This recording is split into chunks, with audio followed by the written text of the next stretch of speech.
Welcome to episode 6 of my YouTube channel. And today, as part of our focus on critical infrastructure, this will be an introduction to autonomous ships and their cybersecurity implications that could affect these ships and their future rollout into industry. Before I continue, I just want to let you know that the basis of this discussion is on an article that I've written for Pacific Maritime Magazine that will be published probably in May of 2023. Now, where does this fit in the collection of critical infrastructure? This graphic is from the CISA, and it's basically showing the different sectors. And the sector that we're focusing on today is transportation systems and shipping, seaports, and maritime. I just finished reading a book of it called Intelligent Automation by Pascals List. It's a fantastic look at the future implementation of artificial intelligence on today's and future businesses. Since my role is to assess and understand the cybersecurity threats on not only the maritime sector, but on critical infrastructure in general, Bournet's book caused me to look for analysis and resources regarding autonomous ships and their implementation. I was surprised at how much has been written on this subject. So as an experiment, I'd suggest you do a Google search on terms such as autonomous ships, autonomous seaports, etc., and I think you'll be quite surprised. What I'd like to provide in today's episode is a brief survey of autonomous ships and offer some thoughts on the cybersecurity risks that should be considered before autonomous operations are implemented. The idea of autonomous ships is not new. If you think about it, such technologies as autopilot have been implemented for quite some time, and that is a way of taking the human out of the ship's operation. Autonomous ships are vessels capable of navigating and operating without the need for human intervention. Such ships use technologies including cameras, sensors, GPS, which is global positioning systems, and artificial intelligence. AI, artificial intelligence, integrates processes that include learning, reasoning, and self-correction. AI uses techniques and technologies such as machine learning, sentiment analysis, data management platforms, speech analytics, data visualization, image and video analysis, biometrics, intelligence chatbots, smart workflows, low-code platforms, robotic process automation or RPA, and natural language processing. And I want to thank my friend Pascal for this list from his book. To simplify this list, you can look at AI as incorporating the following capabilities. Vision, so think optical character recognition. Execution, the actual doing, so like typing, filing, it's almost like who does this work physically. Language, intelligent chatbots, speech analytics, and thinking and learning, that is machine learning and data visualization. All these capabilities have exciting opportunities in the immediate and long-term future. However, a key foundation to all the technologies listed above is its reliance on cyber systems for software, firmware, and hardware, and these can all be attacked or modified by a skilled adversary. Hence, if you're thinking about moving out into autonomous ships and seaports, you need to consider cybersecurity. So what the heck is an autonomous ship? The International Maritime Organization, or IMO, has devoted substantial time since its 100th session in December 2018 to address autonomous ships and their impact on the global maritime environment. The IMO has given autonomous ships the name MASS, M-A-S-S, which stands for Maritime Autonomous Surface Ships. And per IMO, MASS is defined as, quote, a ship which to a varying degree can operate independent of human interaction, end quote. The IMO has addressed the different degrees of ship autonomy and categorized them as follows, from the minimally autonomous to fully autonomous. You can see that in this chart. We have degree 1, 2, 3, and 4.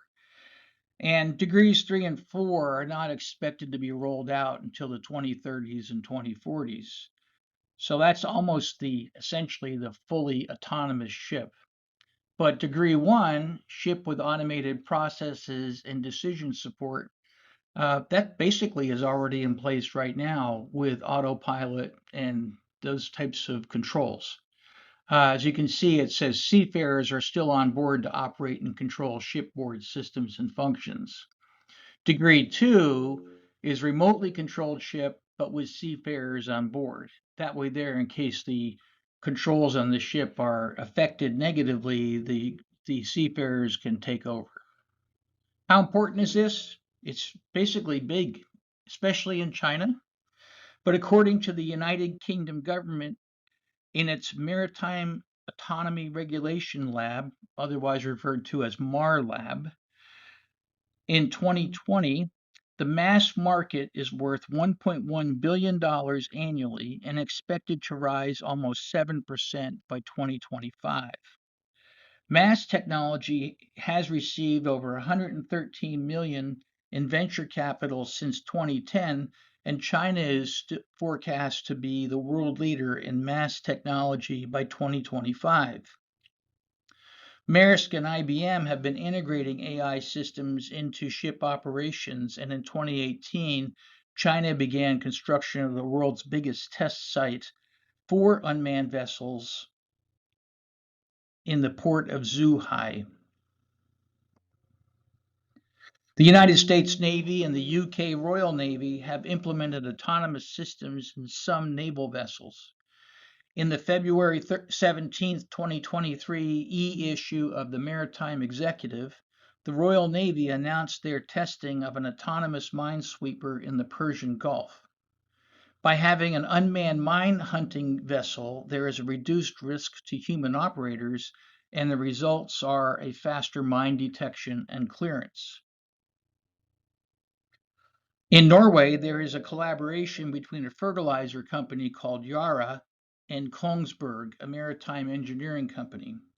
The vessel, the Yara Birkeland, which is shown in this photograph on this slide, is a fully electric and autonomous container ship with zero emissions. The ship is 120 TEU or 20-foot equivalent units. That's just a method of how they measure how much cargo a ship can carry. And the ship is equipped with automatic mooring system, thus requiring minimal human intervention. In 2022, the ship commenced commercial operation in Norwegian waters with the first set of highly automated systems, but with an onboard crew. Commercial operation as an uncrewed vessel with autonomous capabilities is anticipated in 2024. So what are the benefits of this? Well, first of all, you can minimize or eliminate human error. You can optimize your ship routing and navigation. You can reduce costs associated with assigned onboard crews. You can reduce your ship's weight by reducing the size of the ship's superstructures because you have fewer people on board, thus not requiring berthing or meal capability, so forth. Reducing construction costs, improving safety, allowing for more efficient use of space in the ship's design, increased cargo capacity, improving fuel use and emissions management, and increasing competitiveness in the maritime industry. So as you can see, there are a lot of potential benefits with the use of autonomous ships. But there always are risks. Even if you look at the history of some fully automated automobiles, there have been some tragic, fatal accidents. Some of the risks to consider when operating mass or these autonomous ships include collisions, environmental spills and disasters, fires, hazardous materials events, severe weather conditions, hijacking or extortion, cargo theft, and cybersecurity threats. Of note, while I was researching this article and this presentation, one concern about AI and autonomous operations is the human factor. That is, there will be resistance to change since adoption of autonomous technology may be viewed as a threat to their jobs and livelihoods. As consideration, the level of autonomy of the ship will be proportional to the cyber attack surface, since the attack surface varies with the complexity and dependency of the number of automated systems. So if you become more and more autonomous and more complex, the larger the target for the cyber attackers. According to a quote from Mr. Chris South, senior underwriter for insurance provider West of England P&I, he observes there are 4 factors driving maritime security. They are automation, integration, remote monitoring, and of course, all these systems are connected to the internet. So in theory, any cyber system can be hacked and either made inoperative or taken over by the attacker. There are 9 categories of threats that may be specific to autonomous ships. These attacks are identified in the document Cybersecurity Considerations in Autonomous Ships by the NATO Cooperative Cyber Defense Center of Excellence, which I will include a link and highlight that at the end of this presentation.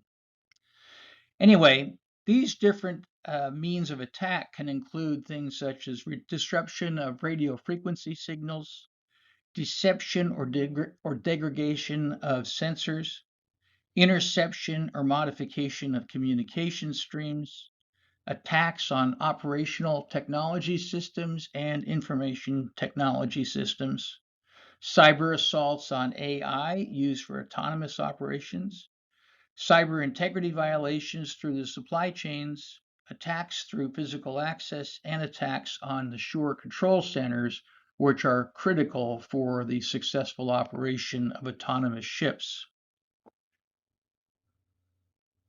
These attacks can come via various means, but here's a list. Malicious code injection by network infiltration, removable devices. So imagine you have a USB drive and you plug it into one of these systems, and that USB has a malware on it.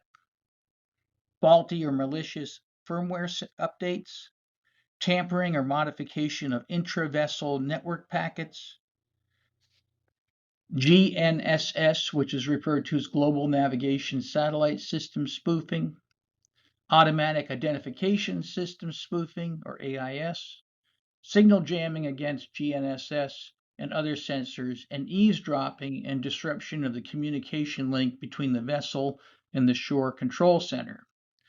Just as a note, during the war in Ukraine, there have been several examples surfacing of spoofing of the GNSS and the AIS by different parties in that area of the world. Since the mass technologies are early in their implementation, it is best that a strong, multi-level cyber risk management approach be taken. This action would include threat modeling and identification of necessary countermeasures to reduce and preferably eliminate the impact of cyber attacks.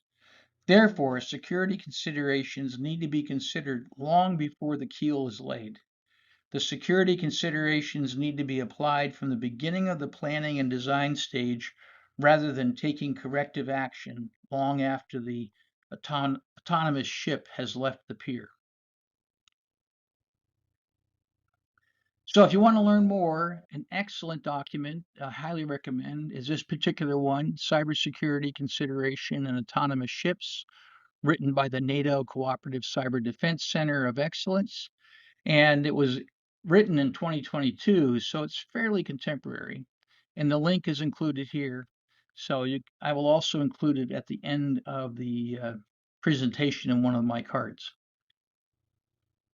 So if you have any questions or comments on this particular presentation, feel free to reach out to me. And here is my email, ernie@erniehayden.com. and I'm happy to reply.